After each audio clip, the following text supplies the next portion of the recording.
1월 20일 살아계신 하나님의 말씀 누가복음 17장 3절 4절 말씀으로 용서의 기준이라는 제 말씀드립니다. 주님께서 제자들에게 가르쳐 주신 기도문이 마태복음 6장 9절 이하에 있는데 그 내용 중에 이런 말씀이 있습니다. 우리가 우리에게 죄 지은 자를 사하여 준 것 같이 우리 죄를 사해 주옵시고, 주기도문이죠.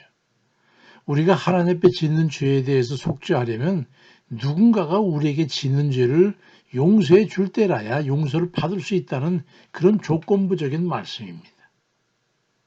우리 그리스도인들은 그 누구의 어떤 죄든지 용서를 해야 하는 도덕적 의무가 거기 있지만 용서를 구하지 않는 자는 용서할 수가 없습니다. 하나님의 공의는 지난번에도 말씀드린 것처럼 동해보복법이 원칙인데 죄를 짓게 되면 똑같이 죄값을 치르도록 해야 되는 거거든요. 그러나 이 지은 죄악에 대해서 회개하고 용서를 구하면 용서하는 게 바로 하나님의 뜻입니다. 그게 하나님의 정의예요. 공의와 정의가 공존하는 거죠. 한 번은 요한복음 8장 3절 이하에 예수님 앞에 간음하던 여인이 현장에서 잡혀왔어요. 모세는 율법에 이런 여자를 돌로 치라고 명하였거니와 선생은 어떻게 말할 겁니까? 라고 문의하니까 간음한 자는 돌로 쳐 죽이는 게 하나님의 공의였거든요. 근데 주님께서는 너희 중에 죄 없는 자가 먼저 돌로 쳐라.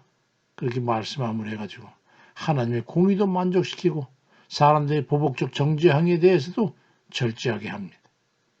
그렇다면 사회적 공동체로 살아가는 우리는 그리스도인으로서 세상에 대해서는 하나님 앞에서 죄악에 대해서 어떻게 대처해 나가야 하는 건가? 이에 대해서 우리 한번 생각해 보고자 합니다. 고의적이고 가해적인 그런 범죄 행위에 대해서는 우리는 용서할 수가 없어요. 또 용서받을 수도 없고.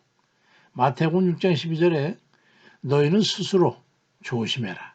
만일 네 형제가 죄를 범하거든 경고하고 회개하거든 용서해라. 하루에 7번이라도 네게 죄를 짓고 7번 네게 돌아와 내가 회개하노라 하거든 너는 용서하라고 말씀합니다. 그러니까 지은 죄에 대해서 용서를 구하고 회개한다면 용서해야 되는 거예요. 그건 주님의 명령이니까. 그러나 용서를 구하지 않는 자는 용서할 수가 없는 거예요. 청교도 정신 국가 이념의 기본이 된 미국에서는요. 지금도 정당방위라면 현장에서 사살해도 살인죄에 저촉받지 않습니다. 이건 그리스도인도 마찬가지예요. 나한테 죄를 지면 쏴 죽여도 죄가 아니에요. 동해보복법이 법의 정신에 포함되어 있기 때문이죠. 주인의 허락 없이 집에 들어와서 물건을 훔치거나 위해를 끼쳤다면 소총이나 권총으로 사살할 수 있어요. 거리를 걷다가도 상대가 나한테 뭐 칼로 위협하다든가 권총 들이댄다 할 때 뒷주머니에는 권총으로 사살을 해도 무방한 거예요. 그렇지만 용서를 구하고 잘못했다고 하고 회개한다고 하는 자를 죽이면 그거는 살인죄로 형식이 성립이 됩니다. 현장에 잡혀온 간음한 여인에게도 주님께서 요한복음 8장 10절 이하에서 여자여 너를 정죄한 자가 없느냐? 대답하되 주여 없습니다. 예수께서 그럼 나도 너를 정죄하지 아니 가서 다시는 죄 짓지 말아라. 죄를 범하지 말라. 이 말씀합니다.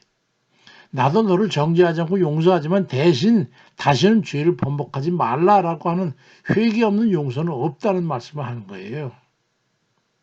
회개하지 않으면 죄의 용서는 없습니다. 회개하고 용서를 구하지 않는 한 죄사함은 없는 거예요. 주님께서 회개하거든 그 회개를 전제로 해서 용서해라. 하루에 7번까지라도 회개하거든 용서해라. 그 말씀이거든요. 반대로 회개 없으면 한 번도 용서를 할 수가 없는 거예요. 우리는 연약함을 가지고 있는 일 아닙니까? 잘못 저지르고 죄를 지을 수 있어요. 그러나 그 죄에 대해서 회개하고 진심으로 용서를 구해야 되는 거예요. 그렇지만 죄사함은 없는 겁니다. 회개가 전제되지 않으면요. 죄 용서는 없는 거예요. 이걸 분명히 알아야 됩니다. 용서를 구할 때에야 용서할 수 있는 권한이 성립되는 거 아니겠어요? 용서를 구하고 회개를 전제로 해서 마태복음 18장 22절에 예수께서 가라사대 7번뿐 아니라 70번씩 7번이라도 용서할지니라 말씀한 거거든요. 그것이 하나님의 정의예요. 예수님의 십자가 대속의 죽음도요. 돌이켜 회개하는 예가만 대속이 된다는 전제가 있는 겁니다. 회개하는 자는 그래서 구원이 없어요. 회개 없는 구원이 없어요. 회개하는 이가 없는데 누가 누구를 용서한단 말입니까? 마태복음 3장 2절에도 회개하라 천국이 가까이 왔느니라 말씀하잖아요. 회개하는 자에게 죄 용서와 구원의 너그러움과 자비가 있는 거예요. 그래서 우리들의 신앙적인 겸손도 회개를 전제로 할 때 하나님 앞에 인정을 받는 겁니다.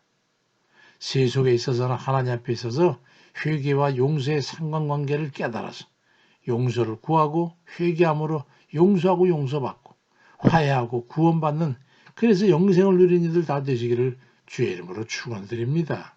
아멘입니다.